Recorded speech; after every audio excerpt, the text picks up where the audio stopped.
ప్రపంచం ఒక దేశానికి కాదు, ప్రపంచంలో 111 దేశాలకు పైగానే ఈ ఫాదర్స్ డే అనేది జరుపుకుంటున్నారు. అసలు ఈ ఫాదర్స్ డే జరుపుకోవడానికి మూల కారణం ఎవరు అని మనం ఆలోచన చేయగలిగితే, ఒక ఫాదర్స్ డే మనం జరుపుకోవాలని ఒక ప్రభుత్వం వారు నిర్దేశించారంటే దాని వెనక ఎంతో కష్టం, ఎన్నో శ్రమలు, ఎంతో త్యాగం దాగి ఉంటుంది. అవునా కదండి? 1947 ఆగస్టు 15 అర్ధరాత్రి తర్వాత మనకు స్వతంత్రం వచ్చింది. ఎలా స్వతంత్రం వచ్చింది? స్వతంత్రం వచ్చింది ఆగస్ట్ 15 అని మనం చదువుకుంటున్నాం, వింటే ఒక మాట, చదివితే ఒక మాట అయిపోయింది. కానీ దాని వెనక కొన్ని ప్రాణాలు పోయాయి, కొన్ని కుటుంబాలు త్యాగాలు ఉన్నాయి. చాలామంది బ్రిటిష్ వారి మీద తిరుగుబాటు చేసినందుకు చంపేయడం, ఇవన్నీ అల్లకోలాలు, యుద్ధాలు, యుద్ధ వాతావరణం, ఘోషలు, ఇవన్నీ జరగడం వలన ఇక మనం ఏమైనా సరే వాళ్ళకి ఇచ్చేయాలని చేసి బ్రిటిష్ వారు ఏం చేశారంటే మనకి స్వతంత్రాన్ని ఇచ్చి వారు వెళ్ళిపోయారు. క్రైస్తవులు వేరండి. క్రైస్తవులు అంటే బ్రిటిష్ వారు అనుకోకండి. దేవుని బిడ్డలారా, చాలా జాగ్రత్తగా ఆలోచించండి. భారతదేశంలో మొట్టమొదటిగా యేసుక్రీస్తు శిష్యులందరిలోనికి మొట్టమొదటిగా అప్పుడు ఆ ప్రాంతాలు ఎలాగ వచ్చింది. కానీ 1900 శతాబ్దంలో 50లో మన భారతదేశానికి తన శిష్యుడైనటువంటి తోమా గారు అడుగుపెట్టి మనకు సువార్తను తీసుకొచ్చారు. తెలుసండి మీకు ఈ విషయం తెలుసా? అమెరికా క్రైస్తవ దేశం అంటారు, కానీ క్రీస్తు సువార్త వినబడింది ఎప్పుడు అనుకుంటున్నారు? వాళ్ళకి ఎప్పుడు వినబడిందండి? వాస్కోడి గామా అమెరికా ఉందని కనిపెట్టేంతవరకు అమెరికా ఎక్కడ ఉందో ఎవరికి తెలీదు. అది దీవుల్లో ఉంది. వాస్కోడి గామా అలాగా ప్రయాణం సముద్రం మీద చేసుకుంటూ వెళితే అక్కడ మనకిలాగానే ఒక ఊరు కనిపించింది. ఏంటిది, ఇల్లు ఇక్కడ ఉన్నాయి, సముద్రానికి అద్దరలు ఉన్నారు, ఎవరు వీరు అంటూ వెళ్ళినప్పుడు కనుగొన్నదే వాస్కోడి గామా. కనుగొనేంత వరకు కూడా అమెరికా ఉందని ఎవరికి తెలీదు.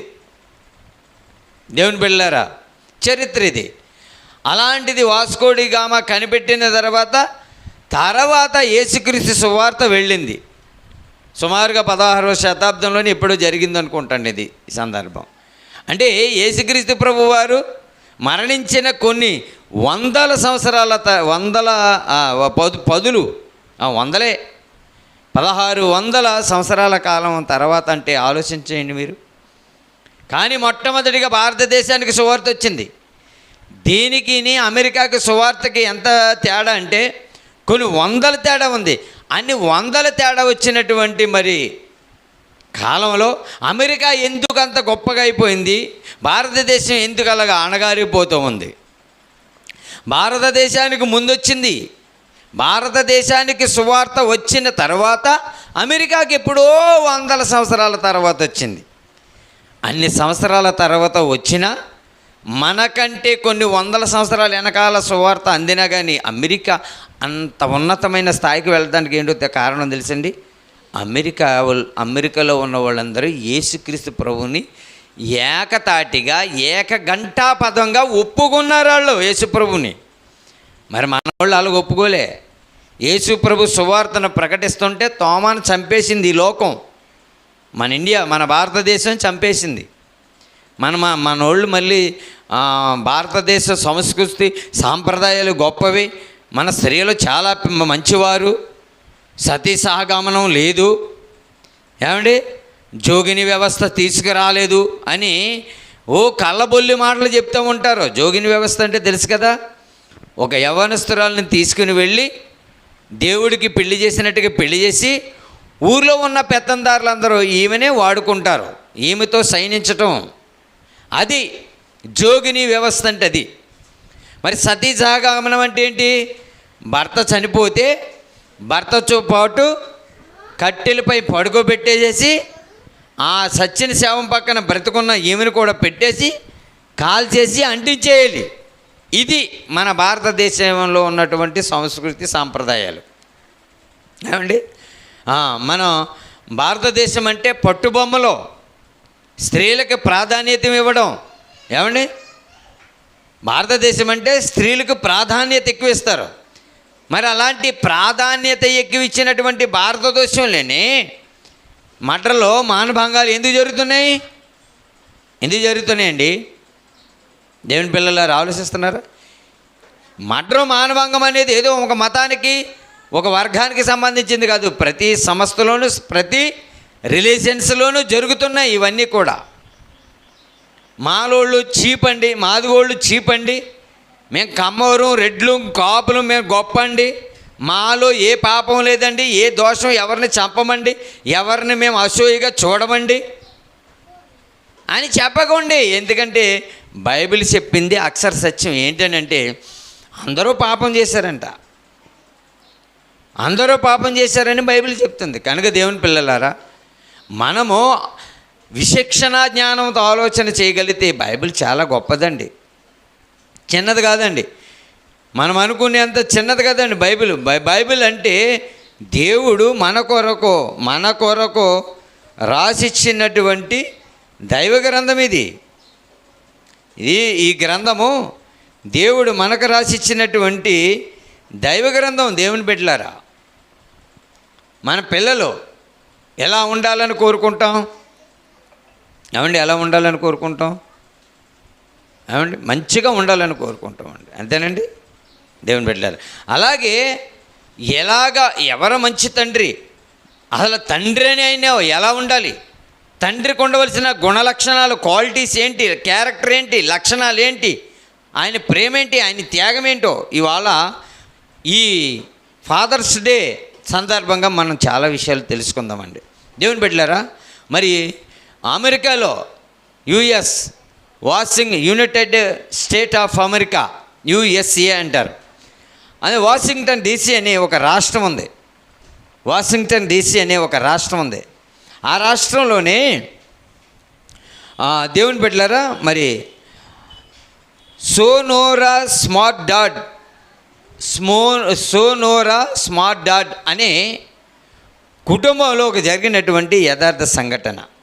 వాషింగ్టన్ రాష్ట్రంలో ఈ ఫాదర్స్ డేని మరి పరిగణించడం మొదలుపెట్టారు. దేవుని బిడ్డలారా, సోనోరా స్మార్ట్ డాడ్ అని మనం చదువుకుంటున్నాం కదా ఇప్పుడు. దేవుని బిడ్డలారా, ఈ ఫాదర్స్ డే అనేది అక్కడ నుండి బయలుదేరింది, వారి గృహంలోనే బయలుదేరింది. ఆయనకి సంతానం 5 సంతానం. తల్లి చనిపోయింది, తండ్రి ఒక్కడే ఉన్నాడు. తండ్రి ఏం చేశాడంటే బిడ్డలందరినీ కూడా చాలా జాగ్రత్తగా, ఏ మాత్రము కొదువు లేకుండా, ఏమి కొదువు రాకోకుండా కంటికి రెప్పలా కాపాడుకుంటే ఆయన గూర్చి ఫాదర్స్ డే అనేది వచ్చింది. అంతకుముందు మదర్స్ డే ఉంది, అంటే మాతృ దినోత్సవం, అంటే తల్లి. అందుకే మన హైందవులు మాట్లాడుతూ ఉంటారు, మాతృదేవో భవ, పితృదేవో భవ, ఆచార్యదేవో భవ అంట. అబ్బో, అతిథి దేవో భవ, కస్టమర్ దేవో భవ అంట. అమ్మ మాబోయ్, ఏం టెక్నికల్ అండి, ఏం కొట్టిందండి సాతాను నిజంగా. మాతృదేవో భవ, అమ్మా నీకు ఒక వందనం నమస్కారం. పితృదేవో భవ, తండ్రి నీకు ఒక వందనం నమస్కారం. ఆచార్యదేవో భవ, నాకు గురువు విద్యని నేర్పించారు, అందుని బట్టి మీకు నమస్కారం. ఆచార్య అంటే గురువు. గురుదేవో భవ, అమ్మకి నమస్కారం, నాన్నకి నమస్కారం, విద్యని నేర్పించిన గురువుకి నమస్కారం. ఇంకా అతిథిగా వచ్చినందుకు అతిథికి కూడా నమస్కారం. మరి దేవుడికి కస్టమర్ కూడా ఉందండి నమస్కారం, కానీ దేవుడికే లేదు నమస్కారం. సమస్త జనులారా కూడుకుని రండి, మనం సాగిల పడదాము, మనం యెహోవాకు నమస్కారం చేయదము రండి అని ఉంటుందండి బైబిల్లోను. కీర్తనల గ్రంథంలో ఉన్న మాట ఇది. నమస్కారం అంటే ఏంటనుకుంటారు? 2 చేతులు జోడించడమా? అంతేనండి. సాగిలపడడం అంటే ఏంటి? సాగిలపడడం అంటే సాష్టాంగ నమస్కారం అంటే బొక్కబర్లుగా పడుకోవడమే, అంతే.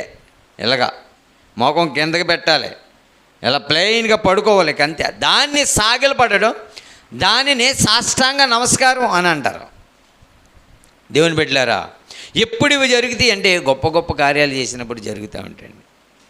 ఆయనకి 5 బిడ్డలైతే 5 కూడా ఎలా పెంచాడంటండి? చాలా ఉన్నతంగా గొప్పగా పెంచాడండి. 5 ఎవరికి కూడా దేవుడు ఆయన మరి ఏ బిడ్డకి కొదువు రాకోకుండా చక్కగా బిడ్డలకి ఏం అవసరం? తినడానికి తిండి అవసరం, కట్టుకోవడానికి వస్త్రాలు, ఉండడానికి ఇల్లు అవసరం.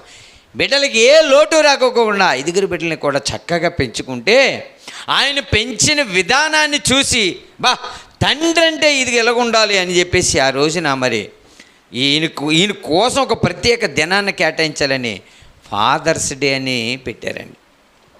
1910లో దీనిని జూన్ నెల మాసంలో 1, 2 తారీఖులలో ప్రారంభించి దానిని మరలా మార్పు చేర్పులు చేసి జూన్ నెల 3వ ఆదివారం వచ్చేలాగా చేసి ఫాదర్స్ డే అని దీన్ని ప్రమోట్ చేయడం జరిగింది. దేవుని బిడ్డలారా, అంటే ఒక ఫాదర్స్ డేని ఇలా జరిగించడానికి కారణం ఏంటో తెలుసండి?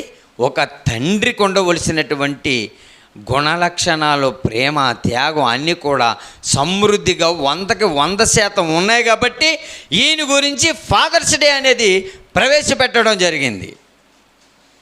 ఉట్నే రాలేదండి, ఉత్తనే వచ్చేసిందా? 5 బిడ్డల్ని కంటికి రెప్పలా కాపాడుకున్నాడండి. ఎలా కాపాడుకున్నాడండి? కంటికి రెప్పలా కాపాడుకుని అసలు బిడ్డల్ని ఎంత బాగా పెంచాడంటే చాలా బాగా పెంచాడు.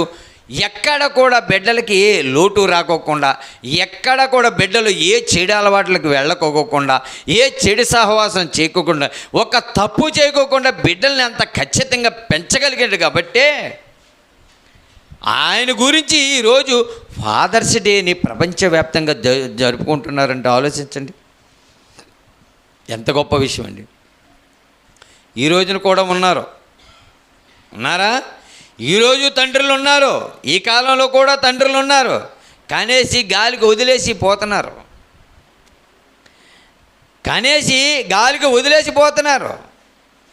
ఒక ఆయన అంటండి, ఒక మొక్కేసుకుందామని మొక్కేసుకున్నాడంటండి.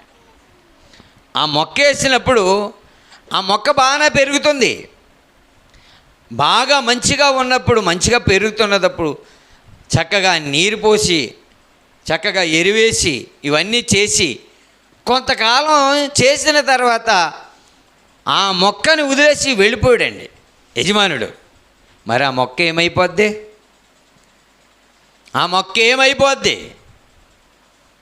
ఏమండి చెప్పండి మీరు, ఏమైపోద్ది? ఎండ వచ్చినప్పుడు ఏమైపోద్ది? ఎండకి తట్టుకోలేదు, ఎందుకంటే నీరు లేదు, సారం లేదు, దానికి మంచుకి భరించలేదు. దేవుని బిడ్డలారా, ఆలోచిస్తున్నారా? ఒక మొక్కను వేసి వెళ్ళిపోతే అది బాధ్యత కాదండి. అందుకే దేవుడు ఏమిస్తున్నాడంటే మనకి తన ప్రియులు నిద్రించుచుండగా ఆయన వారికి ఇచ్చుచున్నాడు. ఏమిస్తున్నాడు? గర్భఫలం ఇస్తున్నాడు. గర్భఫలం ఎవరిచ్చింది? దేవుడిచ్చింది. దేవుడు ఇచ్చిన గర్భఫలానికి ఏమి కావాలో, ఏం అవసరం ఆయనకి తెలుసా తెలియదా? తెలుసు కనుకనే ఈ సృష్టిలో, ఈ ప్రకృతిలో ప్రతి ఒక్కటిది కూడా సమకూర్చడండి. తెలుసండి? మన చరిత్రలోనికి వెళితే క్రీస్తుకు పూర్వం 1400 సంవత్సరాల కాలంలో యోబు అనే ఒక మహాభక్తుడు ఉన్నాడండి. ఎవరండి? యోబు గారు అనే ఒక మహాభక్తుడు ఉన్నాడు. ఆయనకి ఎంతమంది పిల్లలండి? 10 మంది సంతానం. 10 మంది సంతానం తెలుసండి? 10 మంది సంతానమును ఈయన భార్య, ఒక కుటుంబం ఎంత ధనవంతుడంటే ఆ దేశములోనే అతని అంతటి ధనవంతుడు మరొకరు లేరంటండి. అప్పట్లో అన్ని వేలు వేలే గొడ్లు కానీ గొర్రెలు కానీ ఒంటెలు కానీ పశు సంపద, ఆయనకున్నటువంటి సంపద ఆ దేశంలో ఎవరికీ లేదంటండి. ఇక అంత ధనవంతుడైతే పిల్లలు ఎలాగుంటారో ఆలోచించండి. అసలు అంత ధనవంతుడంటే పిల్లలకి ఏం కొదువు ఉంటుంది చెప్పండి. ఓ లగ్జరీ లైఫ్ అనమాట. ఒక సుఖభోగాలకు సంబంధించినటువంటి పరిస్థితి కనబడుతుంది. ఏమంటే మీరు బాగా గుర్తుపెట్టుకోండి. మూడు పాయింట్లు చెప్తాను క్రైస్తవులకి. మూడు పాయింట్లు చెప్తాను. ప్రపంచంలో కాదు, బైబిల్లో కూడా ఉంది. మనం తినే భోజన విషయంలో కానీ, మనం కట్టుకునే వస్త్రాల విషయంలో కూడా చాలా జాగ్రత్తగా ఉండమని బైబిల్ చెప్తుంది. నీ తిండిపోతే అయితే ఏం చేయాలండి? నీ గొంతుకి ఏం పెట్టుకోవాలి? కత్తెట్టుకోవాలంట. తిండిపోతు అయితే గొంతు కట్టెట్టుకోవాలండి. పోతుల్లో కొన్ని రకాల పోతులు చెప్పండి, పర్లా చెప్పండి, మీకు తెలిసింది చెప్పండి. గొర్రెపోతు, మేకపోతు, దొన్నపోతు, ఇంకా ఆంబోతు, ఇంకా ఆ పోతులే తెలిసి మనకి. సోమరిపోతు, అబ్బా మంచి పాట, బైబిల్లోకి రండి ఇప్పుడు. సోమరిపోతు, ఇంకా పొగరపోతు, తిండిపోతు, తిరుగుపోతు, అబ్బబ్బబ్బ ఇన్ని పోతులా! ఎక్కడి అండి పోతులు? ఏమండి అర్థమవుతుందా? జాగ్రత్తగా వినండి దేవుని బిడ్డలారా. సంపద ఎక్కువగా ఉందని, ధనం ఎక్కువగా ఉందని, ఆహారం ఎక్కువగా ఉందని ఏదైనా మితముగు లేకుండా చేస్తే కనుక అది చాలా ప్రమాదం. ఓ తిండి విషయంలో చాలా జాగ్రత్త చెప్పాడు దానియేలు. ఎక్కడున్నాడండి? బబులోను చెరలో ఉన్నాడు. నెబుకద్నెజర్ రాజుగారి దగ్గర ఏ కొదువా ఉండదు. దానియేలుకి నేను తిన్నాను, నువ్వు వద్దన్నాను. నువ్వేది తింటే నేను అది తిన్నాను. నేను శాకధాన్యాలే తింటాను. అయ్యేంటి అయ్యే మొలకలో ఏంటి? ఆ మొలకలో శనగలో పెసలో నానబెట్టుకుని పొద్దున్న మొలకలు వస్తే ఆ మొలకలు తింటాను నేను. మరి ఈ కాలంలో మీకు తెలుసా ఈ తినాలని తెలుసు. ఎవరు చెప్తే తెలిసింది మీకు? మంతిని సత్యనారాయణ గారు చెప్తే తెలిసింది, కానీ దేవుడు చెప్తే తెలియలేదు మీకు.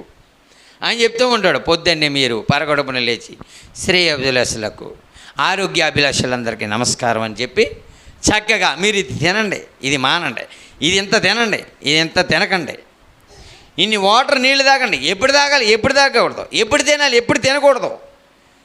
మంతిని సత్యనారాయణ గారు చెప్తే ఎంతమంది ఫాలోవర్స్ ఉన్నారు తెలుసండి? 30 లక్షల మంది. చూడండి ఇది సబ్స్క్రైబ్లు. మంతిని సత్యనారాయణ గారు చెప్తే 30 లక్షల మంది ఫాలోవర్స్ ఉంటే, మరి దేవుడు చెప్పిన దానికి ఎంతమంది అంటే 400 కోట్ల జనాభా ఈరోజు ఫాలోవర్స్ ఉన్నారండి. దేవునికి మహిమ కలుగును గాక. దేవుని బిడ్డలారా ఆలోచించండి. దేవునికే మహిమది. ఎవరి ద్వారాగా? మన ద్వారాగా. ఏమండి? కనుక దేవుని బిడ్డలారా, మనం తినే తిండి విషయంలో, కట్టుకునే బట్ట విషయంలో, మాట్లాడే విధానం, ఈ ప్రతి దాంట్లోనూ కూడా చాలా జాగ్రత్తగా ఉండాలండి. ఉన్నాయండి పోతుల గురించి చెప్పానండి ఆల్రెడీ. 2 నెలల క్రితమే చెప్పాను నేను. సోమరిపోతుల గురించి, నిద్రపోతుల గురించి, తిరుగుబోతుల గురించి, తాగుబోతుల గురించి, ఇవన్నీ పోతులే. ఒగరపోతుల గురించి. ఈ మాటను వెయ్యి ఊరి మీద పడి తిరిగితే కదా. ఏంటండి అయ్యి? మన సిటీల్లో చూసారా, బేకరీ కాడికి వెళ్ళి అలాగే నుంచి ఉంటుంది. ఏంటది? ఏమండి? మున్సిపాలిటీ ఎద్దులే ఆంబోతు అంటారు వాటిని. అవి అక్కడ తిని బేకరీ కాడికి వెళ్ళి చూస్తూ ఉంటాయి. బేకరీ కాడికి వెళ్ళి ఆయన పెట్టేంతవరకు కదలవు, అయితే పెట్టాలి, ఈ కదలాలి. కనుక దేవుని బిడ్డలు అలా తినేసి ఏమైపోతే మీరు చూసారు ఎప్పుడన్నా? ఇంకా అలా బేకరీ కాడికి వెళ్ళి అది తింటం మాత్రమే తెలిసేది. ఓ చేను తెలీదు, ఓ కాడెత్తుకోవడం తెలీదు, తెలుసండి. ఓ యజమానుడి కింద ఎలా పని చేయాలో తెలియదు. ఎందుకంటే ఇది చిన్నప్పటి నుంచి ఊరి మీద తిరగబడి తిని అంటే మనకు పోతైపోయింది. అది పోతైపోయి ఇక దీనికి కథకలు ఉండవు. అందుకనే మనం దేవుని బిడ్డ చాలా జాగ్రత్తగా క్రైస్తవుడు అంటే ఏమేమి చేయాలి, ఎప్పుడెప్పుడు చేయాలి, వేళ వేళకి ఏం చేయాలి అన్నీ దేవుడు బైబిల్ గ్రంథంలో చక్కగా రాయించాడు దేవుని బిడ్డ. మరి ఈరోజు మనం ఒక ఫాదర్ గురించి తెలియజేసుకుంటాం, మాట్లాడతాం. ఏ మస్కట్ ఉందో ఏమండి, అదే దేశం అని అనుకుంటాం. అది మస్కట్ దేశం. ఆ దేశంలో ఓ ధనవంతుడంట. ఆ ధనవంతుడికి ఎంతమంది పిల్లలమ్మా? 10 మంది సంతానం అంట. 7 కుమారులు, 3 కుమార్తెలు, 10 మంది సంతానం. అయితే అంత ధనవంతుడైతే వచ్చెను, యోబు నిత్యము అలాగు చేయుచుండెను అని ఉంది. చూడండి, అసలు ఎవరైనా తన బిడ్డల కోసం ఆలోచించేవారు ఉన్నారండి ఈ లోకంలో? నా బిడ్డలు ఎలా బ్రతకాలి, నా బిడ్డల్ని ఎలా పెంచాలి అనే ఆలోచన ఉందండి? అసలు ఉందా? ఒకవేళ నీ బిడ్డని ఏదైనా గొప్పవాడిగా చేయాలి అని అనుకుంటే గనక నిత్యము మనం ఏం చేయాలి తెలుసండి? నిత్యము శ్రమ పడాలి. ఒక పిల్లోడిని మనం ముగ్గురిని కంట్రోల్ చేయాలంటే ఎంత కష్టమండి. ఒకరినే ఒకరితోనే మేము తలకపోటులాగా ఉందని అంటున్నారు. గవర్నమెంట్ వారు కూడా ఏమన్నారు? తల్లికి వందనం 15,000 చెప్పిన నేను వేస్తాను అని అన్నారు. అని 3 పిల్లలుంటే 3 పిల్లలు కాదు, మీకు వీలైతే మీరు ఎంతమందిని కనగలరు అంతమందిని కనేయండి. నేను మనిషికి ఒక్కొక్క పాపకి బాబుకి కలిపి 15,000 వేస్తాను అన్నాడు. ఈడేసి 15,000కి సరిపోతుందా? మనం పెంచగలమా? ఆడి మాటే కదా అనేసాడు, మాటే కదండి అనేసాడు. ప్రభుత్వం వారు ఇస్తే ఎంత ఇస్తారు చెప్పండి నాకు? ఓ 15,000 ఇస్తారు, లేదా 1,00,000 ఇస్తారండి అనుకుందాం. సరిపోద్దా? మన కుటుంబానికి మనం పోషింపబడతా సరిపోతుందని నిత్యము మనం కష్టపడాలి, నిత్యమును కష్టపడాలి. వాళ్ళు ఇచ్చే డబ్బులు మనకు సరిపోవండి. కానీ 10 మంది సంతానమా?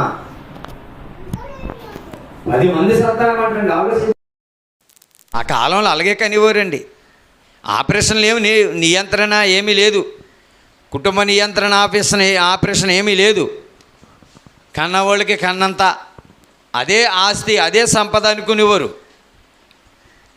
పొలాలుండి పూర్వకాలం పితరులు సంపాదించినటువంటి పిత్రార్జితం ఏదైతే ఉందో అది వీళ్ళందరూ కూడా పంచుకునేవారండి చక్కగా.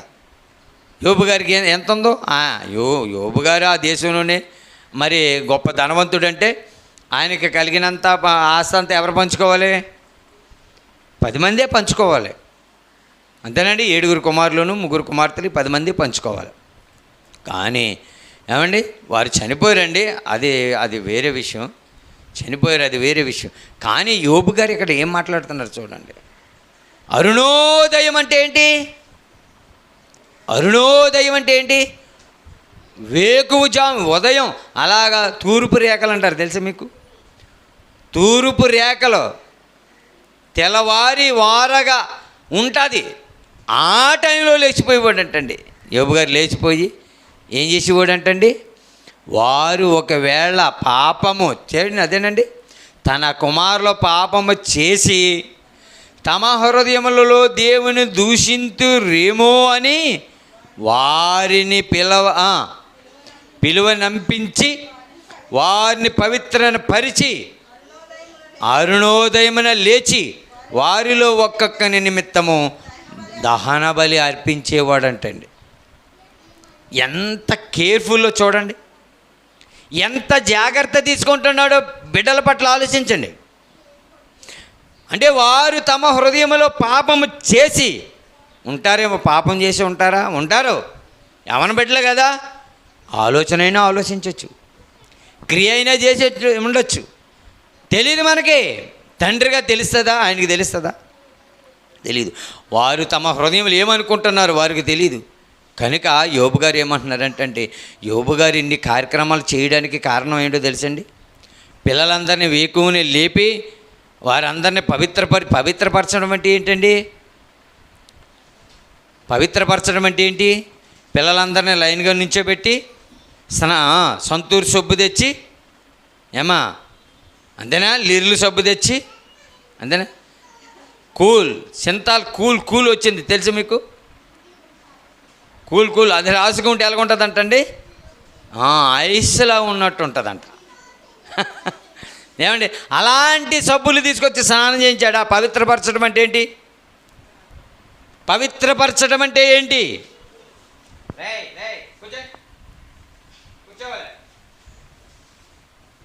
కూర్చో.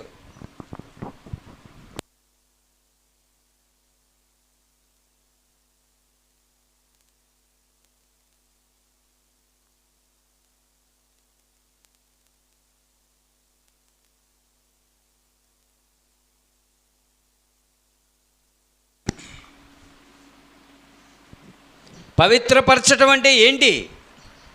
పవిత్రపరచడం అంటే బిడ్డలకి వాక్యం చెప్పాలి, వాక్యం చేత ఉదక స్నానం చేయించాలి. అర్థమవుతుంది మీకు? అమ్మా, మీరు నిన్నటి కాలంలో దేవునికి అవిధేయతగా ఏమన్నా బ్రతికారేమో. మీరు అలా ఉండకూడదు, మీరు ఇలా ఉండాలి. దేవుని యందు భయభక్తులు కలిగి ఉండాలి, చాలా జాగ్రత్తగా ఉండాలి. మన ధనము ఐశ్వర్యం వీటిని చూసి ఒకవేళ మీరు గర్విస్తున్నారేమో. అలా ఉండకూడదు. మనం ఈ సమస్తము దేవుడిచ్చిందే, మనం తినడానికి కష్టపడి బ్రతకడానికి దేవుడిచ్చింది. ఇది 4 మెతుకులు 5 వేళ్ళు, మరి ఇది నోట్లోకి వెళుతున్నాయి అంటే ఎవరి కృప చెప్పండి? ఎవరి కృప అండి? ఏమండి, ఎవరి కృప మనం మాటల్లో చెప్పొద్దు, వాక్యంలో చెప్పుకుందాం. ఏమండి, ప్రసంగి గ్రంథము తీద్దామండి.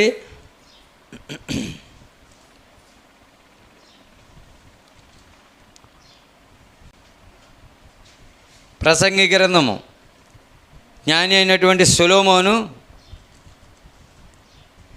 పలుకుతున్నటువంటి మాటలు. ప్రసంగి గ్రంథము 3వ అధ్యాయము 13వ వచనం. మరియు ప్రతివాడు అన్నపానములు పుచ్చుకొనుచు తన కష్టార్జితము వలన సుఖము అనుభవించుట దేవుడిచ్చు బహుమానమేనంటండి. కష్టపడతాను, నా కష్టం అంటాం కదా మనం, అంటమానమండి. ఇదంతా నా కష్టం అండి. ఇదంతా ఎవరు కొనుక్కుంటున్నారు? ఇదంతా ఎవరికి? ఇదంతా నా కష్టం అండి. మరి ఎవరికి బాబు నీ కష్టం అంత అంటే, ఇదంతా నేను నా నెత్తినేసుకెళ్తానండి, ఇదంతా నా బిడ్డల కోసమేనండి, ఇదంతా నా బిడ్డల కోసమే అని అంటాం మనం. అంటామా చెప్పండి? ఇదంతా నా బిడ్డల కోసమే మనం అంటాం. మరి దేవుణ్ణి అడుగుదాం, తండ్రి ఈ ప్రకృతిలో ఉన్న ప్రతి వస్తువును, ప్రతి పదార్థాన్ని ఎందుకయ్యా నువ్వు చేసావు అని అంటే ఆయన ఏమంటాడు తెలుసండి? ఇదంతా నా బిడ్డల కోసం అండి, నా పిల్లల కోసం, ఇదంతా నా పిల్లల కోసం చేశాను అని అంటాడండి. తమ కష్టార్జితం. ఏమంటే, మరియు ప్రతివాడు నా అన్నపానములు పుచ్చుకొనుచు తన కష్టార్జితం వలన సుఖం అనుభవించుట దేవుడిచ్చు బహుమానం అంటండి. అంటే కష్టపడడం, కష్టపడిన దానికి అనుభవించడం, సుఖం అనుభవించడం అనేది దేవుడిచ్చు బహుమానం అంటండి. చాలామందికి మరి కష్టపడి చాలా సంపాదిస్తారండి, కడుపు కట్టుకుని. ఏమండి, అన్నం తినకోకుండా అన్నం తొక్కు తిని నీళ్లు తాగేసేసి ధనం ధనం ధనం డబ్బు డబ్బు డబ్బు డబ్బు అంట చదివి సంపాదించి చాలామంది వీళ్ళు పెద్దల దగ్గర దాస్తే బాగుంటుందని పెద్దవారి దగ్గర దాస్తే అలా చచ్చిపోయిన తర్వాత అబ్బాయి ఏమీ ఇవ్వలేదురా, మాకు ఏమి చెప్పలేదురా, మాకు ఏమీ తెలియదురా అన్న వాళ్ళు చాలామందిని మనం ఈ లోకంలో పేర్లు చెప్పుకున్న వాళ్ళు, పెత్తందారులు అన్న వాళ్ళ పేర్లు చాలా విన్నాం. కనుక దేవుని బిడ్డలారా, ఈ కష్టం, మన కష్టపడింది కూడా అనుభవించడం అనేది కూడా దేవుడిచ్చు బహుమానం అంటండి. ఆయన మరి బహుమానం ఇవ్వకపోతే మనకు తినడానికి ఉండదంటే అది కూడా చూద్దాం. అదే ప్రసంగి గ్రంథము 2వ అధ్యాయము 25వ వచనం. ఆయన సెలవు లేక, ఆయన అంటే ఎవరు? దేవుడు తండ్రి సెలవు లేక భోజనము చేసి సంతోషించుట ఎవరికి సాధ్యమని. అంటే భోజనం చేయాలంటే ఎవరి సెలవు అండి? దేవుని సెలవు ఉండాలి. దేవుని సెలవు లేకపోతే ఒప్పుకోడు. చాలామంది మనం చూస్తూ ఉంటామండి, తల్లిదండ్రులు బిడ్డ మగబిడ్డ ఆడబిడ్డ ఇంట్లో ఉంటుంది, మగబిడ్డ అలా ఊరుబడి తిరుగుతూ ఉంటాడు. తిరిగి వచ్చినప్పుడు ఆడు చాలా కాలం చూసి తండ్రి ఏమంటాడంటే విసిగిపోయి ఒకే ఒక మాట అంటాడు, ఇక నుండి వాడు వచ్చిన తర్వాత నువ్వు కానీ వాడికి భోజనం పెట్టావు ముందుగా నీకు తగులుతాయి అంటాడండి. అలాగే అనేవాడు మా నాన్నగారు మా అమ్మగారిని అలాగే అనేవాడు అండి. నిజమండి, ఇప్పుడు అవన్నీ నిజం, యథార్థ సత్యాలండి బాబు ఇవన్నీ. వాడు వచ్చిన తర్వాత వాడికి కానీ భోజనం పెట్టామంటే మా అమ్మని, నా కోసం మా అమ్మని కూడా కొట్టుకోడండి. మా అమ్మని కొడితే నాకెందుకు, లేకపోతే చంపితే నాకెందుకు, నా సుఖం నాది, నా సంతోషం నాది. ఊరి మీద బలాగా తిరగడం రావడం, చెప్పులు సప్పుడవుతాయేమని చెప్పులు చేతితో పట్టుకుని సంఖలో పెట్టుకుని అర్ధరాత్రి 1 గంట 2 అయినా నేను అలాగొచ్చేటప్పటికి మా నాన్న మెలుగుగా ఉండేవాడు. ఏం చేయాలి, మతి ఉండేదిగా, దొరికిపోయినరు బాబు దొంగను అనుకున్నట్టు ఉండేది నా పరిస్థితి. దేవుని పిల్లలారా, ఎందుకో తల్లిదండ్రులు నిద్రలు మానుకుని నా బిడ్డ నేను ఊరి మీద తిరిగితే అర్ధరాత్రి దాకా నేను కదా తిరిగిది, మా నాన్నకి ఏమైంది, నా తండ్రికి ఏమైందంటే నా తండ్రికి నేనంటే ఇష్టమో కనుక పాడవకూడదు, నా బిడ్డలు పాడవకూడదు అని అర్ధరాత్రి 1 గంట అయినా మెలుగుగానే కళ్ళు అలా పెట్టుకు చూసేవాడండి తండ్రి అండి. మరి దేవుడు మాట్లాడుతున్న మాట ఒకటి చెప్పనండి, మన తండ్రులు అయితే అర్ధరాత్రి వరకు నిద్ర వచ్చేవారు, 1 రాత్రి 2 రాత్రులు కాపలా కాయగవారు. కానీ ఇశ్రాయేలుని కాపాడిన దేవుడి గురించి మీకు తెలుసు కదా. 100వ అధ్యాయం అండి, తీండది. దేవుని బిడ్డలారా, ఎంత మరి మన సత్యాలను తెలుసుకుంటున్నాం దేవుని పిల్లలారా, ఇన్ని సత్యాలను తెలుసుకుంటున్నాము.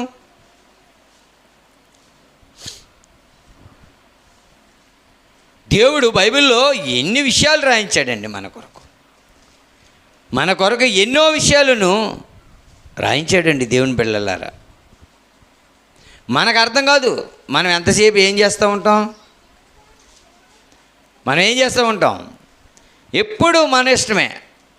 ఏమండి, మన కన్న తండ్రి మన గురించి ఏం ఆలోచించాడు, ఏం ఆలోచిస్తున్నాడు ఆయన, మన కొరకు ఏదైనా ఆశ కలిగి ఉన్నాడా, ఆయన ఆశను మనం తీర్చేవారుగా ఉన్నామని మనం ఎప్పుడు కూడా ఆలోచన చేయమండి, మనం ఎప్పుడు ఆలోచించమండి. మనం ఎల్లప్పుడూ కూడా మన సంతోషాలు ఏమండి మన ఎప్పుడు మన సెల్ఫే చూసుకుంటూ ఉండవు కదండి. ఏమంటే తీశారండి, ఎవరికైనా దొరికిందా? కీర్తనల గ్రంథము 121:4 చూడండి. అదండి, ఇశ్రాయేలులను కాపాడువాడు దేవుడు కునుకడు నిద్రపోడు అంటండి. మనం కొంతవరకే కాయగలమండి, మనం కొంతవరకే కాయగలం. ఆ పైన మనకి ఏమైపోద్ది, సరే వస్తే వచ్చాడు లేకపోతే పోతే పోయాడులే, రాని ఎప్పుడు వస్తాడు ఆడే రాని ఇంటికి అని చెప్పేసి మనం నిద్రపడిపోతాం. కానీ ఇశ్రాయేలుని కాపాడు దేవుడు అంటండి కునుకడు నిద్రపోడు అంటండి. యెహోవాయే నిన్ను కాపాడువాడు, నీ కుడి పక్కన యెహోవా నీకు నీడగా ఉన్నాడు అని చెప్పేసి అన్నాడు. యోబు గారు మాట్లాడుతున్నారండి, నా పిల్లలను అరుణోదయం పవిత్రపరిచి ఎలా పవిత్రపరచగలడో, ఎలా పవిత్రపరచాలనే ఆలోచన ఎలాగొచ్చిందండి ఆయనకి, ఎలా వచ్చిందో తెలుసండి. అదే 1వ అధ్యాయం 1వ వచనంలో తెలుసు. యూదు దేశమందు యోబు అని ఒక మనుషుడు ఉండాడు, అతడు యథార్థవంతుడు న్యాయవంతుడునై ఉండి దేవుని యందు భయభక్తులు కలిగిన వాడు, చెడుతనమును విసర్జించాడండి. అది చెడుతనం అంటే ఏంటో తెలుసు ఆయనకి, చెడుతనం అంటే ఏంటో తెలుసు కనుక చెడుతనమని విసర్జించారు. అసలు చెడు అంటే ఏంటో తెలియకపోతే చాలామంది చెడునే ప్రేమిస్తారు తెలుసండి. అసలు మంచి అంటే ఏంటో తెలియాలి, చెడు అంటే ఏంటో తెలియాలి. మన క్రైస్తవులకి మంచి తేలడం లేదు, చెడు తేలడం లేదు. జెండాకు చేయంటే జెండా వేసుకుంటున్నారు అంతే. ఏమండి, అలా కాదు. నీ మనసుకు నీకు ఒక ఆత్మనిచ్చాడు దేవుడు, నీకంటూ ఒక ఆత్మనిచ్చాడు. రైట్ ఆర్ రాంగ్ నీ దిక్కు చూసి తెలియడానికి, నువ్వు ఎలా వెళుతున్నావో, రైట్లో వెళ్తున్నావో రాంగ్లో వెళ్ళాలో తెలియచేయడానికి మరి దేవుడు నీకేమిచ్చాడంటే ఆత్మనిచ్చాడండి. ఆ ఆత్మ నిన్ను ఎక్కడికి నడిపిస్తుంది? ఎక్కడికి నడిపిస్తుందండి?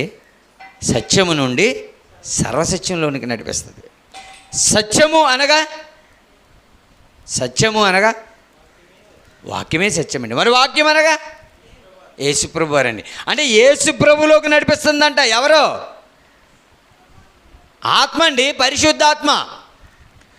ఈ ఆత్మ యేసుప్రభులో అంటే వాక్యంలోకి, అంటే యేసుప్రభులోకి నువ్వు వెళ్ళిపోయావంటే కనుక యేసుప్రభు ఎలాగైతే తప్పు చేయకుండా పరిశుద్ధంగా పవిత్రంగా ఎలాగైతే బ్రతికాడో నీవు కూడా అలాగే బ్రతుకుతావు. అది పవిత్రత. ఆ పవిత్రతను గూర్చి యోబు గారు మాట్లాడుతున్నారు. పవిత్రపరిచి అని అంటే వాక్యం చెప్పి, నాయన ఇలా ఉండకూడదు, ఇలా ఉండాలి, ఇలా ఉండకూడదు, ఇలా ఉండాలి, మనం దేవుని యందు భయభక్తులు కలిగి ఉండాలి అని యోబు గారు తన పిల్లలకు నేర్పిస్తున్నాడండి. పిల్లలకే నేర్పిస్తున్నాడండి. అమెరికాలో ఏదో 5 పిల్లల్ని పెంచినందుకే 1910లో ఫాదర్స్ డే మొదలు పెడితే మరి అంతకుముందే క్రీస్తుకు పూర్వం 1400 సంవత్సరాల కాలంలో యోబు గారు పెంచినట్టు అసలు పిల్లల్ని ఎవరు పెంచలేదండి. మరి యోబు గారిని ఫాదర్స్ డే ఆయనకి చెయ్యాలి వద్దా? ఏమండి, ఈయనకి 5 మందిని పెంచినందుకే ఈయనకి ఫాదర్స్ డే చేసేస్తే మరి అంత ధనవంతుడై ఉండి 10 మంది పిల్లల్ని దేవునిలో పెంచాడంటే ఆయనకి చెయ్యాలి వద్దా ఫాదర్స్ డే? చెయ్యాలి వద్దా చెప్పండి? 5 మందికి చేస్తామా 10 మందికి చేస్తాం మనం? 10 ఎక్కువ, ఇది ఎక్కువ? 10 మంది ఎక్కువ. మరి 10 మందిని పెంచాడండి. ఇప్పుడు ఫాదర్స్ డే ఎవరికి చేయాలండి? యోబు గారికి కూడా చేయాలండి. చేయాలా వద్దండి? చెప్పండి, మీరే చెప్పండి. దేవుని పిల్లలు అలా ఆలోచించండి. అలాగా ఒక యోబు పిల్లలు ఎవరైతే ఉన్నారో, ఆ పిల్లలు పెంచిన తండ్రి యోబు ఎవరైతే ఉన్నారో మనము కూడా అలా ఉండాలి తెలుసండి. యోబు గారి భార్య వచ్చిందండి యోబు గారి దగ్గరికి. ఏమంటుంది? ఏమండి, మీకు ఇన్ని కష్టాలు వచ్చినాయా? దేవుని యందు భయభక్తులు కలిగి ఉంటే ఇన్ని కష్టాలు వచ్చినాయా మనకి? సరేలేండి, వస్తే వచ్చినాయి, దేవుడే మనకి కష్టం పెట్టినా సుఖం పెట్టినా ఆయనే కదండి, మీరేం బాధపడకండి. పాపం యోబు గారు ఏడుస్తుంటే భార్య వచ్చి కన్నీళ్ళు అలా టక్ టక్ మన తుడిసిందా? మరి ఏమంటుందండి? ఏమండి, ఏంటి ఏటో మీరు నమ్ముతారు, ఏంటో చెప్తే మీకు అర్థం కాదు. నేను చెప్తే శాసనం అండి, నా మాట నిజమండి, నమ్మండి. ఎందుకండి ఇంకా ఆ దేవుణ్ణే పట్టుకుని నువ్వు నమ్మి ఇంకా అలాగే ఉంటావు ఎందుకు? విడిచిపెట్టేయి. మన బాధ ఏదో మనం పడదామని అనలేదండి. ఆ దేవుణ్ణి ఏమంటుందండి? దూషించేయి అంటుందండి. ఎందుకు చెప్పండి? ఎందుకంది? మానవ రీతిగా శరీరాన్ని ధరించుకుంది కనుక ఆ భావం, ఆ ఫీలింగ్స్, ఆ బాధ వచ్చేటప్పటికి మనకి ఏమైపోయింది అన్నాను. మనం కూడా ఏమంటానండి, ఏదైనా కోపం వచ్చినప్పుడు, ఏదైనా బాధలో ఉన్నప్పుడు తక్కువని నోట్లో నుంచి ఒక కాని మాట వచ్చేస్తూ ఉంటుంది. కాని మాట మనం నోటంటే పలికేస్తూ ఉంటాం. ఆ తర్వాత ఏమంటామండి, ఏదో కోపంలో స్పీడ్లో పొరపాటున అనేసానండి, నేను ఎప్పుడైనా అన్నానా అని అంటూ ఉంటాం. ఈ మధ్యకాలంలోనండి రైస్ మిల్లు దగ్గరికి మేము రైస్ ఆడించడానికి వెళ్ళాను. నేను రైస్ కాడ అక్కడ రైస్ కొంచెం నా రైస్లో పియ్యలు కలిసిందని ఎందుకు కలవాలి, సోనా మైసూర్ నెయ్యి మీరు ఎందుకు కలిపారు, అలాగే ఎందుకు కలిపారండి, చక్కగా ప్యూర్గా ఆడొచ్చు కదా అని చెప్పేసి నేను అడిగినప్పుడు అక్కడ ఏం జరిగిందంటే అండి, సరేనండి ఇక ఇవన్నీ మేము చెప్పలేము, మా ఓనర్ గారు వచ్చాక రండి అని చెప్పేసి అన్నారు. సరే మేము ఓనర్ గారు వెళ్ళాం. ఏదో చెప్తుండగా అప్పుడు అంటున్నాడు ఆయన, మీరు రాత్రి మీరు నన్ను బూతులాడారండి అన్న. ఎవరో? మీరే. నేను బూతులాడానంట. పక్కన ఇంకొక ఆయన ఉన్నాడండి సాక్ష్యం. ఇదేంటండి నేను బూతులాడటం ఏంటండి బాబు? నాకెంత కోపం వచ్చినా నా భార్య నా బిడ్డల సాక్ష్యం అండి. బూతులాడను, కోపడతాను, కోపంలో మాటలు ఆ కోపానికి తగ్గట్టుగా మాట్లాడతాను. నీకు బుద్ధి లేదు జ్ఞానం లేదు. ఇది భూత? బుద్ధి లేనోడు బుద్ధి లేదండి భూత, జ్ఞానం లేనోడు జ్ఞానం లేదండి భూత. మీరు బూతులాడండి అంటున్నాడు. లేనిపోయింది నేనేం చేయను మరి ఇక? ఇదేంటండి బాబు, నేను పాస్టర్ గారు నేనేమంటాను, మీరు బూతులాడారు అంటున్నాడు పదే. పక్కన ఉన్న ఆయన మంచి చెడ్డ లేకుండా మాట్లాడకండి. ఆయన పాస్టర్ గారు ఆయన ఎప్పుడు బూతులాట మేమేమీ లేదు, నీకోసం ఇప్పుడు పని కట్టుకుని బూతులు నేర్చుకుని వచ్చి నీకోసం బూతులాడాడని కానీ అంటే ఎలా ఉంటాయని చెప్తున్నాను. భావాలు ఎలా కూడా కోపంలో అలాగా మాట్లాడుతూ ఉంటామండి. మన శరీర రూపం శరీరులుగా ఉన్నాం కాబట్టి చట్టుకుని అంటాం, కానీ మరలా దాన్ని తీసుకునే అవకాశం దేవుడు ఇచ్చాడండి. అందుకని బైబిల్లో మరణకరమైన పాపము, మరణకరమ కాని పాపము, 2 పాపాలు ఉన్నాయండి. ఇప్పుడు మరలా వాటిని గురించి చెప్పాలంటే మళ్ళీ అదొక పాఠం. కనుక దేవుని పెట్టారా, యోబు గారి భార్య వచ్చి ఏమంటుందండి, దూషించి నువ్వు కూడా జాయిగా నెమ్మదిగా ఏదో ఉద్యోగం చేసుకో అని అంటలేదు. నువ్వు కూడా చచ్చిపోనైనా నీకు దండం పెడతాం, ఈ బాధలు నేను భరించలేను, నేను చూడలేను అంటుందండి. ఎందుకందో తెలుసండి, యోబు గారు మా భార్య అనడంలో న్యాయం ఉందే, మీకు తెలియదు ఎక్కను. ఆమె శరీర రీతిగా ఉంది, దేవుని యందు భయభక్తులు కలిగి ఉన్నటువంటి తన భర్తకు వచ్చిన కష్టాన్ని బట్టి భార్య బలహీనురాలు కాబట్టి శరీర రీతిగా మాట్లాడింది.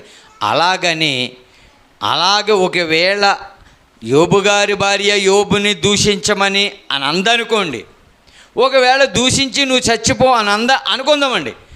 అనుకుంటే ఇప్పుడు యోబు గారి భార్య మంచిదా కాదా చెప్పండి? నువ్వు నమ్మినటువంటి దేవుని దూషించి నువ్వు కూడా చచ్చిపో అని యోబు గారి భార్య. ఇప్పుడు యోబు గారి భార్య అలాగందంటే యోబు గారి భార్య మంచిదా కాదా నాకు చెప్పాలి. మంచిదా చెడ్డదా? చెడ్డదే. మరి చెడ్డదాన్ని మరలా దేవుడు ఎందుకు ఎలా ఆశీర్వదించాడు? ఫైనల్ జడ్జ్మెంట్ యోబు గ్రంథం చివరి అధ్యాయంలో మరలా తనకు ఎంత అయితే బాగొట్టుకున్నారో అంతా ఇచ్చాడంటే దేవుడు. మరి ఎలాగిచ్చాడు చెడ్డదైతే? పాయింట్ ఎవరు అన్నారు? మీకు అర్థమవుతుంది? ఆ పాయింట్ అర్థం కావాలి మీకు. ఇప్పుడు వరకు యోబు గారి భార్యను గురించి చాలా రకాలుగా మనం వినేసి ఉంటాం. దూషించేసింది, మంచిది కాదు. ఏంటి? ఏదో నా భార్య కోపం వచ్చిందండి, నన్ను ఏదో మాట అంది, నువ్వే నమ్ముకున్నావా, నువ్వే గొప్పవాడివా, లేకపోతే అలాగా ఇలాగా లేకపోతే చచ్చిపోని అంది, ఆ కోపంలో అంది. తర్వాత దేవుని కొరకు బాగా ఖచ్చితంగా ఉన్నతంగా గొప్పగా బ్రతికింది. అలాగైతే మంచిది కాదా యోబు గారి భార్య? మంచిది కాకపోతే మరలా ఎలా ఆశీర్వదించాడు యోబు గారి భార్యని? మరలా ఎవరో పిల్లలు చనిపోయారు కదండి. యోబు గారి పిల్లలు 7 కుమారులు 3 కుమార్తెలు చనిపోయారండి. మరి చనిపోయిన తర్వాత మరలా ఎలాగ వచ్చారు పిల్లలకి? అంటే దేవుడు దీవించాడా, ఆశీర్వదించి శాపించాడా? మరలా ఆశీర్వాదం ఇచ్చాడండి. అంటే భర్తకు కలుగుతున్నటువంటి కష్టాలను చూసి భార్య ఏమంటుంది తెలుసా? మనం కూడా ఏమంటామంటే హాస్పిటల్లో భర్త ఉన్నాడు అనుకోండి, ఏదో టీబీ వ్యాధో క్యాన్సర్ వ్యాధో ఇలాంటివి వచ్చినాయి అనుకోండి, పెద్ద వ్యాధులు ఉన్నాయి కదా, ఏ షుగర్ వచ్చేసేసి బాగా కాలు చేతులు తినేసేసేసి పుళ్ళు పడిపోయి రక్తాలు వచ్చేసి సీమగారిపోతుంటే హాస్పిటల్లో పెట్టి లక్షల రూపాయలు ఖర్చు పెట్టినప్పుడు మనం ఏమంటామండి? మనకు అర్థమైపోయి ఏమంటారండి? భార్య బయటకు వచ్చి, ఎందుకోనండి మాకు ఇన్ని కష్టాలు పెట్టాడు దేవుడు, నా భర్తను ఇంకా తీసుకుంటాం లేదు, పరీక్ష పెట్టాడు అంటున్నాడు. అంటే తీసుకోవడం అంటే ఏంటి? నువ్వు ఎలా అయితే మాట్లాడావు యోబు గారి భార్య కూడా అదే మాట్లాడింది. మరి ఆవిడ మాట్లాడితే తప్పు, మనం మాట్లాడితే ఒప్ప కాదు కదా. కనుక దేవుని పిల్లలారా ఆలోచన చెయ్యాలి. ఎంత మంచి తండ్రి కాకపోతే అరుణోదయాన్ని లేచి పిల్లలను పవిత్రపరిచి, ఒకవేళ పాపం చేశారేమో, ఎక్కడ వాళ్ళ హృదయంలో పాపము చేశారేమో ఏమో నాకు డౌట్గానే ఉంది. యవనస్తులు యవన బిడ్డలో పాపం చేశారేమో అని ఉదయాన్నే లేచి పవిత్రపరచడం అంటే స్నానం చేయించడం కాదు, వాక్యం చెప్పి దేవుని మాటలు చెప్పి పవిత్రపరిచి అప్పుడు దహన బలులు అర్పించేవాడు అంటండి. మనలో తండ్రిగా మనలో తల్లులుగా మనం ఎంతమంది చేస్తున్నాం? మరి ఫెయిల్యూర్ అండి. ప్రపంచం ఫెయిల్యూర్ అయిపోయింది ఇక్కడే, తెలుసండి. మరి ఒక బాధ్యత కలిగినటువంటి తండ్రిగా తండ్రి చేయవలసినటువంటి ఏవైతే పనులు ఉన్నావో అవన్నీ కూడా మనం బిడ్డలకే ఖచ్చితంగా చేయాలి. వద్దా చెప్పండి? కంటే సరిపోయిందా? ఏమండి, ఓ బిడ్డని మనం కంటే సరిపోయిందా? ఏం కావాలి? బిడ్డని ఎలా చదివించాలి, ఏం కావాలి, అన్నం కావాలా, వస్త్రాలు కావాలా, ఎక్కడ చదివించాలి, ఏం చేయాలి, వాళ్ళ భవిష్యత్తుని ఎలా తీర్చిదిద్దాలి, దేవుని యందు భయభక్తులు కలిగి ఉండాలంటే వాళ్ళకి ఏం నేర్పించాలి, దేవుని సన్నిధికి తీసుకురావాలి. అంతేనా? ఇప్పుడు మీరు వింటున్నారు, ఇవాళ మనం అందరం వింటున్నాం. మన పిల్లలేరి మనం వినాలన్నమాట, మన బిడ్డలో వినకూడదన్నమాట. ఏమండి, అర్థమవుతుందా మీకు? దేవుని పిల్లలారా ఆలోచించండి. దేవుని పిల్లలారా ఆలోచించండి. మన బిడ్డలను ఎక్కడ పెంచాలి? ఎక్కడైతే పవిత్రపరచబడుతుందో అక్కడికే తీసుకెళ్ళాలండి. అదే దైవ సన్నిధి, అదే దైవ సన్నిధి. దేవుని బిడ్డలారా మరొక మాటను మనం చూద్దామండి. హెబ్రీయులకు రాసిన పత్రికలోనండి 12వ అధ్యాయము అపొస్తలుడైనటువంటి పౌలు గారు హెబ్రీ సంఘానికి తన మాటలను తెలియజేస్తూ 12వ అధ్యాయంలో 5వ వచనం నుంచి చూడండి. 5వ వచనం నుంచి ఒక మంచి విలువైన మాటలు మీకు తెలియజేసి నేను ముగిస్తానండి. విలువైన మాటలు. నా కుమారుడా, ప్రభువు చేయు శిక్షను తృణీకరింపకము. ప్రభు చేయు శిక్షను తృణీకరించొద్దు. అంటే ప్రభు శిక్షిస్తాడంటే శిక్షిస్తాడు. శిక్షించినప్పుడు నువ్వేమనుకోవాలి? ప్రభు నన్ను శిక్షించాడు అనాలి తప్ప, ప్రభువా నాకు ఎందుకు ఈ కష్టాలు, ఈ కన్నీళ్ళు, ఈ శ్రమలేంటి, ఏంటి ఏంటి ఏంటి అని అడగొద్దు. ఆయన నిన్ను గద్దించినప్పుడు, ప్రభువు నిన్ను గద్దించినప్పుడు, ప్రభువు నీకు బుద్ధి చెప్పినప్పుడు, ప్రభువు నీకు శ్రమ పెట్టినప్పుడు, ప్రభువు నిన్ను గద్దించినప్పుడు విసుకుపోకో. విసుకొచ్చేద్దు మనకి, అంతేనండి. రోజు పప్పు వేసి పెట్టినా తింటామా? చిరాకు వచ్చేద్ది మనకి. రోజు పప్పు వేసి పెట్టు, మీ భర్తలకు పప్పులు వేసి పెట్టండి. ఏటి పప్పు కూడా పెట్టు అసలు. ఈసారి పప్పు ఉండవు, పప్పు దాకా ఎక్కడ ఉంటుంది ఇది?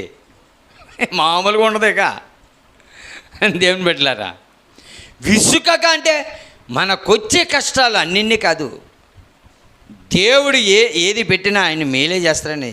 కీడేం చేయడు. కీడు తెచ్చుకునేది మనం. దేవుడు ఎప్పుడు మేలే చేస్తాడు. ఒకవేళ నీకు కష్టం పెట్టినా దాని వెనకాల మేలే ఉంటుంది. ఒకవేళ దేవుడు కీడు పెట్టినా దాని వెనకాల ఏమండి, అసలు దేవుడు కీడు చేస్తాడో మనం ఆలోచించండి. ఆలోచిద్దాం మనం. అసలు ఏ తండ్రి అయినా, భూమి మీద ఉన్న తండ్రులు ఎవరైనా సరే తమ పిల్లలకి కీడు చేస్తారా?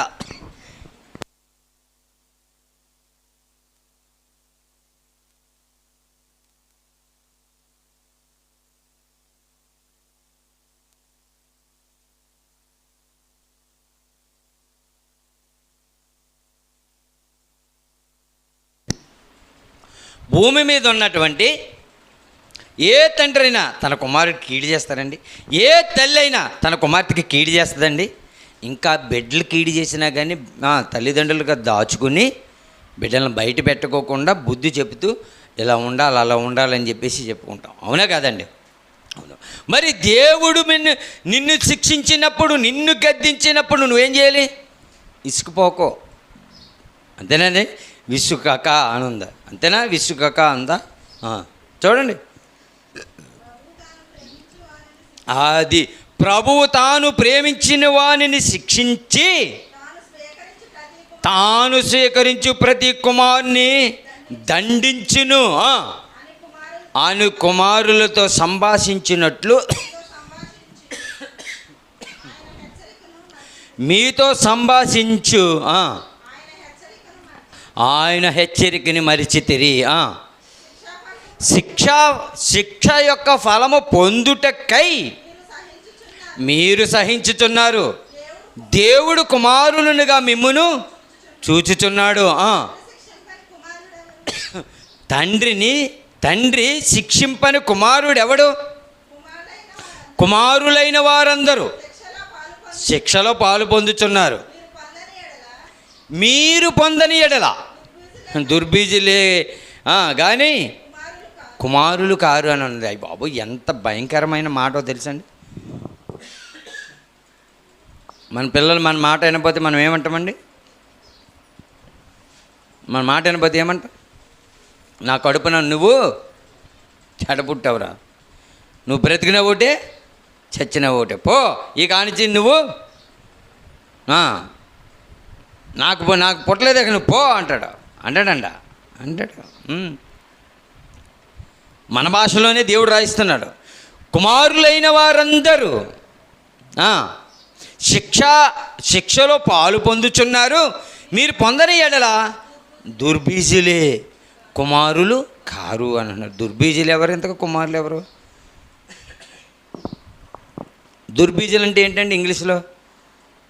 దుర్బీజులు అంటే ఇంగ్లీష్లో బాస్టెడ్ అని ఉంటుందండి.